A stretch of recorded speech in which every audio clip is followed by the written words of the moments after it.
Hello, and welcome to What's Your Story? I'm your host, Sherita Williams, and tonight my guest is Lora Cheadle. She is a former corporate attorney.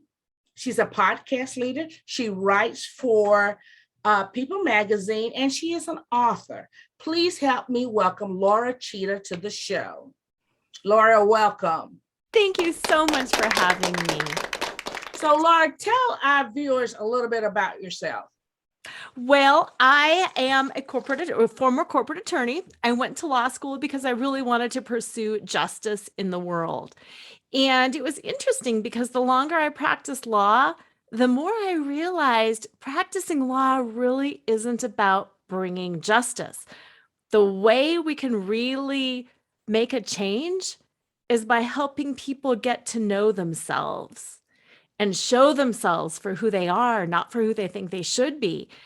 And by teaching women, especially, but everybody, about empowerment and all the power they have within. And that truly, when we trust our own truth, when we listen to spirit, when we tune into source, we do become unstoppable. And that's where power and justice truly lies.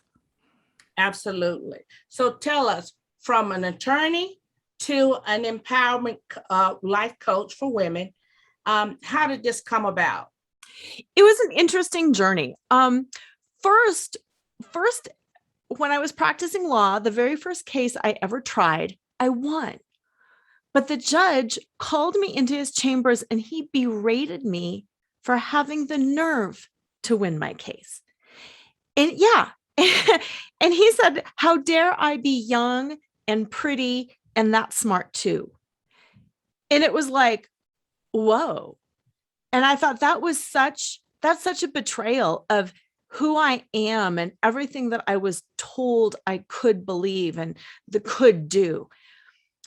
And that was the first time that I really thought I would rather step away from this and start empowering women, because that really took a lot out of me, because I didn't know what to do. I didn't know if I should tell and risk my career or what I should do. Well, then fast forward, I took some time off and I raised my kids. And again, I did a really good job and I tried really hard and I did all the right things for everybody else. And that's when I found out my husband had been cheating on me the whole time. He had cheated on me for 15 years of our marriage with 5 different women. And all of those same feelings came up, like, God, why have you betrayed me? Society, why have you betrayed me? Partner, why have you betrayed me? I'm doing all the right things and I'm having all the bad things happen to me.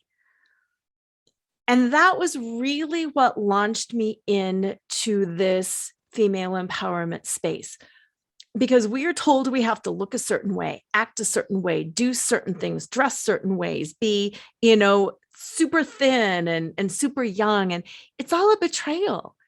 And there are so many ways that we are betrayed by each other, by society, by people that we love. And we have to go within and figure out how to transcend, how to overcome that. And that's what really launched me into this coaching space and what helped me develop my program, which is really the antidote to betrayal, to turn in and trust in your truth and to transcend whatever comes your way so you can truly thrive and be happy and be a light in a world that really needs you to be a light. So, Lora, what is the name of your program? It is called Flaunt. And Flaunt is an acronym. And flaunt is just fun because, come on, we all want to flaunt the beautiful people we are inside. But F stands for find your fetish, which is find that thing that brings you joy, whether it's animals or kids or playing or painting. Do that thing that brings you joy. L stands for laugh out loud. We have been given this gift of humor, and the world is so funny and so messy. And when bad things happen, yes, we can feel the pain, but there's nothing more powerful than laughing at yourself and at life. AU is the golden center of Flaunt. and AU stands for accept unconditionally. We can't change anybody else. We just can't, no matter how much we manipulate and tap dance and try. Things happen. People are who they are. And the only way to find that peace and serenity is to accept unconditionally everyone and everything at face value. The N in flaunt stands for navigate the negative. It's a fun little journey. Navigate, don't stop. Just keep going. Go over, under, through, around. And then T, that final T in flaunt, stands for trust in your truth. Nobody can tell you how you feel inside. We all have that knowing. And the strongest thing we can do is trust in exactly who we are and go from there. And that's what flaunt is all about. I think that is so beautiful. As a woman, I can relate, and any woman out there, I know our audience can relate, as a woman and as women, we must first love ourselves. Once we love ourselves, then we can give more and we can love others. It all starts with yourself. And I love the way, you said it was an acronym, and like finding your truth. Give me an example of how I can find my truth. I'm reading your book. How can I find my truth? Yeah. Oh, there's so much to that. And I want to tag on to that self-worth piece because I like to call it naked self-worth. Because isn't that fun? Yes. Because so often we think our self-worth comes from a degree, a certification, a school our kids get into, the kind of car we drive, our clothing, our hair, all of these things that are external. And our worth is us stripped naked of all of that. We are worthy just because we're here. And that's what my book and my program talk about in getting us to recognize what are those things we are basing our worth on. A clean house, a happy family, a job, a certain amount in a bank. We all do it. And there's nothing wrong with doing it. But where the problem is where we start believing it. And naked self-worth is something that we have to think about. Oh, I am basing my worth on these size 6 pants. That doesn't really have anything to do with who I am as a person. And that can get tricky because sometimes we can base our worth on charity and helping. And while that's all really good, we are worthy no matter what we do or don't do. And that's why I really love that stripping down, that naked self-worth. I love it too. So tell us about your book. So how did you get to write a book? It was a long process. I just started writing, experimenting. And let's see the cover of your book. Oh, I love the cover. I started writing about my clients, about their journeys, about the pains they were experiencing. I started writing about myself and my own struggles and practicing flaunt. Does it help? Do you have to flaunt every day? Do you do it in these little pieces? Do you just get it once and then you're there, or is it a process? And I just started experimenting and writing down what was working for me and what was working for other people. And that's how the book was born, because I realized I can get this word out to everyone, because everybody's been hurt and betrayed and let down and disappointed. And everybody deserves to flaunt. Everybody deserves to feel good. Everybody deserves to know that they are enough exactly as they are, and to let go of that whole idea that they should do or be something that they're not. Absolutely. So I want to circle back around to where you say, about your husband and the infidelities. So I gather you guys are still married. Yes. So with it being so much, you say, with so many 5 women, how did that not destroy your marriage? By a lot of grace. A lot. He originally said it was all my fault, pointed the blame, that it was you, it was blah, blah, blah, blah, blah. I don't know what moved in him, but a couple of weeks into our journey, he came to me and he said, "This is not your fault. You didn't cause this. I don't know what is wrong with me. I am broken. I am ashamed. And this is me. And I'm eternally sorry."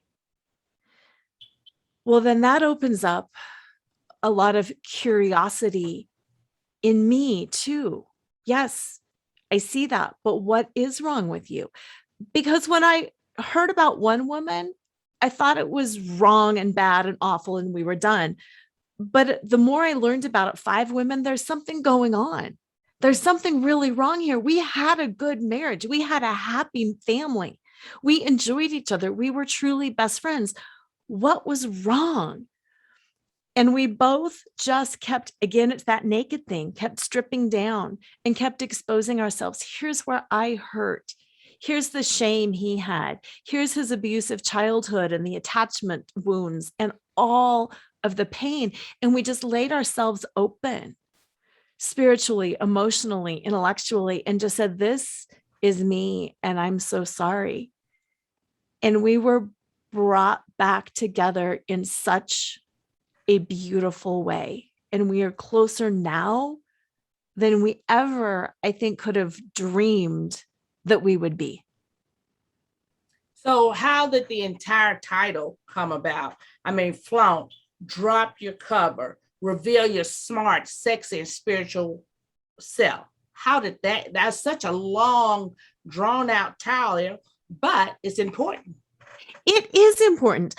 I feel like as women, especially, there are archetypes or stereotypes. We're either the mom, we're like a spiritual goody-goody, we're the floozy. There's all these stereotypes for women that are negative. Where is that healthy, whole, and complete stereotypical woman? Where is the stereotype of the woman who is very smart and very caring and very loving and very connected to spirit and God and source?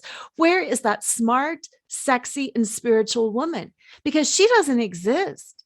And if we don't have that kind of a stereotype or an archetype to look up to, no wonder we all feel broken. No wonder we all feel judged. And no wonder we all feel so much shame. Because in reality, we're all very smart. We're all spiritual beings, and we are beautiful and sexy. It's all a piece of who we are without shame, without judgment. It's the whole package, and we need that. We deserve that. And I agree. But, I find that, you rarely see spiritual and sexy together. So was there any kind of controversy when that title came about? Yes, there really was, because exactly what you said, people are saying, "I don't see that together." Well, there's such a difference between healthy sexuality. We are all sexual beings. Women are beautiful. This can be done in love, in connection, in joy. And it has nothing to do with sometimes the sleazy type of stuff we see. Sleazy and sexy are not different things. I embrace my body as it is. I embrace the joy of my body, of living, of my senses, of relationships. And that is sexy.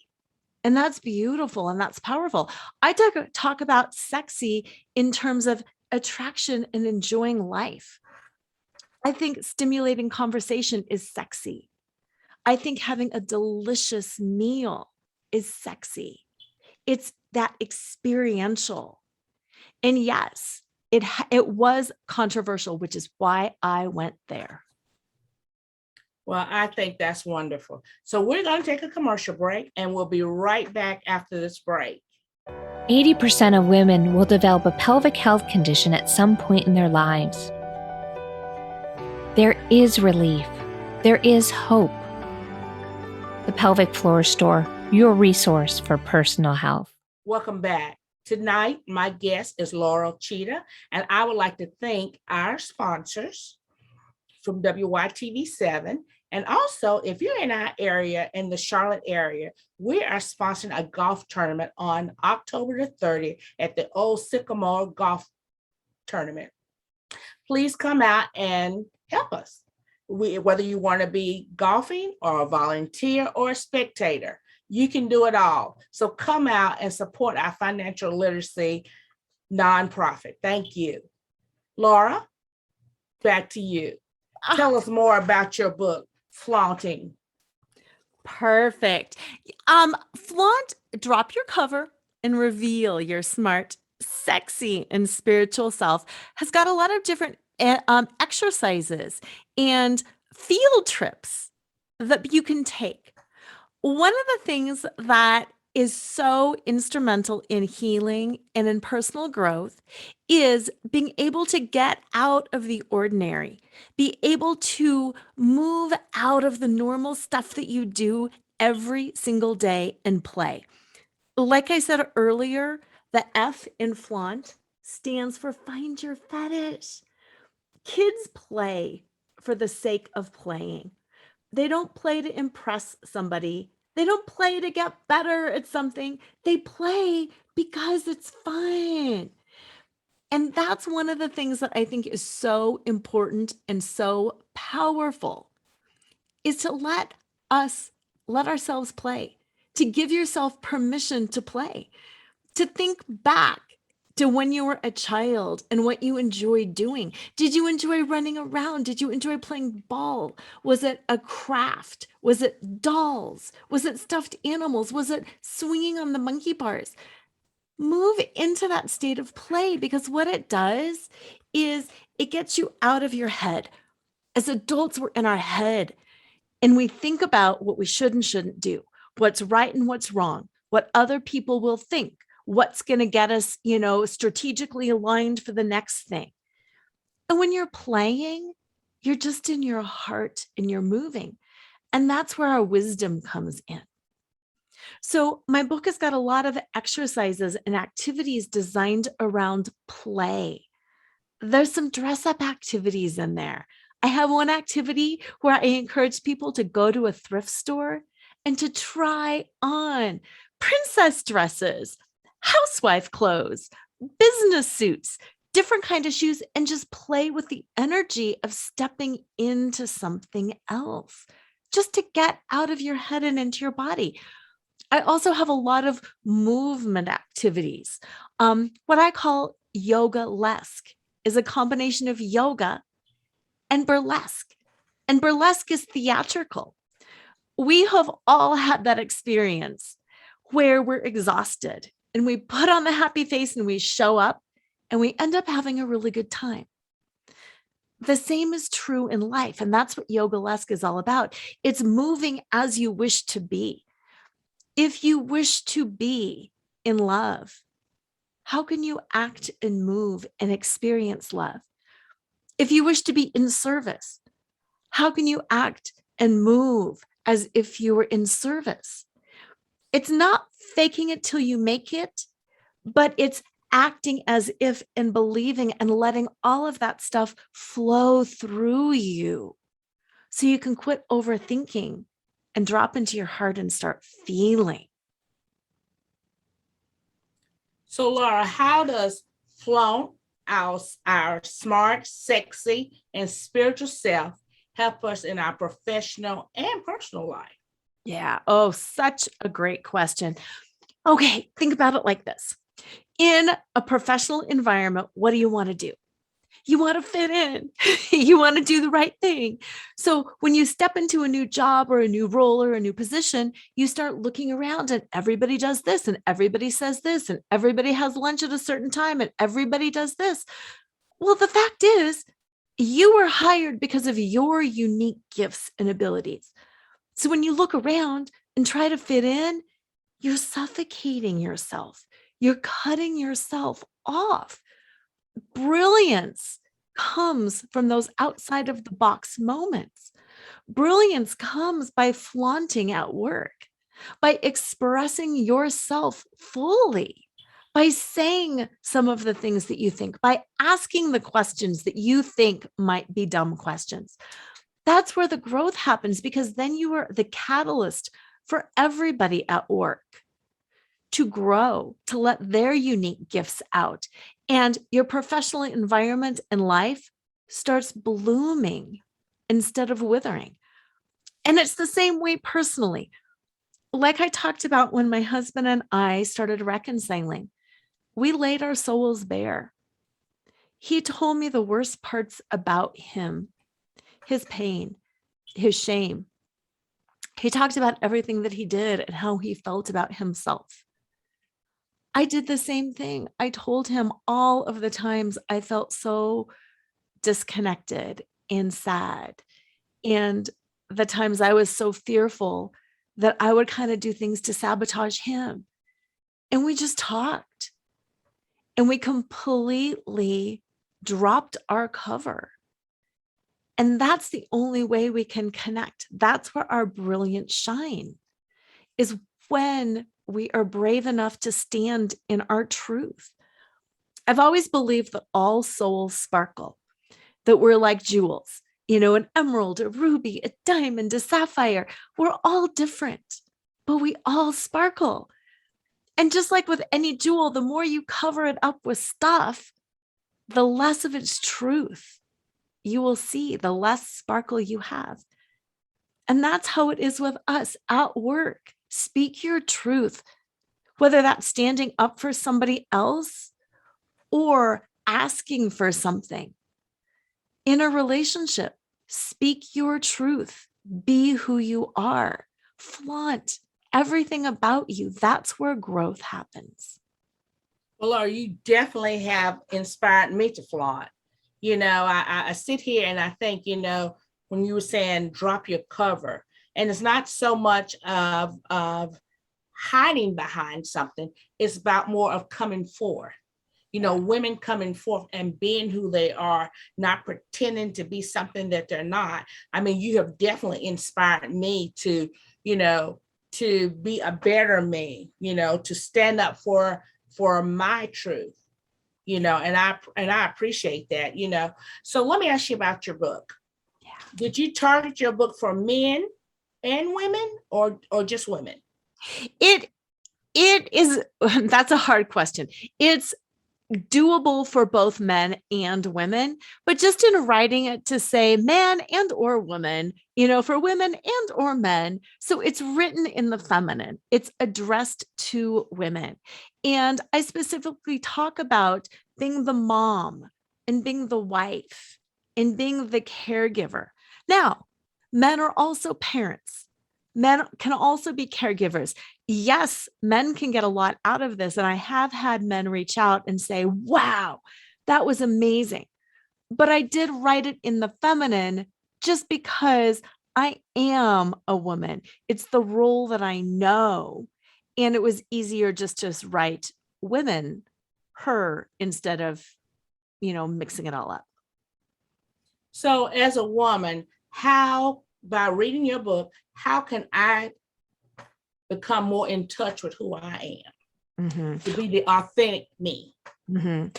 What reading the book is going to do for you is it's going to shift your lens. It's going to shift your perception, and it's going to make you very aware of who you are and who you were told to be. All of a sudden, you'll start saying, oh, this was a belief that I picked up from my parents. This was put on me by society. This is a label that I was given. This is a role that I've been playing, or this is a script in my head about how things should be. But inside, I'm a little bit different than that. This is who I really am. Absolutely. Because we really want to flaunt and be who we are. So what do you want? What is a couple of things that you would want our audience to take away from your book? Oh, such a great question. One of the things that I really am passionate about is, as women, we are doers. We want to do all of the things. You know, we want to take care of our families, our homes, our kids, our communities. We want to cook. We want to create. We are such doers. And then more and more responsibility starts getting set upon our shoulders because we are the doers. But our power, our true power comes from being. Our true power is in our essence and the way that we hold space and show up for our sisters, for our communities, for our kids. And one of the most important things I want people to take away, whether it's from this book or from this podcast, is to drop out of the doing and to let yourself be every single day, because that's where your power lies. That to-do list is never going to go away. I kid you not. There is always going to be another load of clothes, another weed to pull, another meal to cook, another friend to call, another project that's due at work. There's always something else to do. Who you are is what matters. And it's not to be confused with like showing up and just being present with people. That can be part of it, but it's being with yourself. It's allowing spirit to flow through you. It's allowing that meditation, prayer, breath. Look at the clouds. Walk barefoot on the grass. Feel the breeze. Today, in my moment of being, I was just noticing some of the little bugs in the air. Not doing, just being. And that's how we reconnect to ourselves. That's how we reconnect to source. That's how we know who we are inside, because that's what people say to me. They're like, I don't know what I want to be when I grow up. All this flaunting stuff, it's great, but I don't know who I am. Well, you're not going to know who you are until you drop your cover, until you drop out of the doing and you allow yourself a chance to be, to play, to feel your emotions. If you feel like crying, cry. If you feel Absolutely. Yeah. Absolutely. Be. So, yes. So, Laura, tell us how we can purchase your book. It is available anywhere books are sold. You can find it on Amazon, Barnes and Noble. In Colorado, that's where I'm at. It's at Tattered Cover, but I've also seen it on the Walmart website. And you could also get an autographed copy through me, through my website. And my website is just my name, LoraCheadle.com. And I can send you an autographed copy that way too. But it is anywhere books are sold. Well, Laura, we want to thank you for being our guest today. And we would like to thank, WYTV7 for letting us be a part of their broadcast. And again, we would like to thank our audience, and we would like to thank you for letting your story become our story on What's Your Story.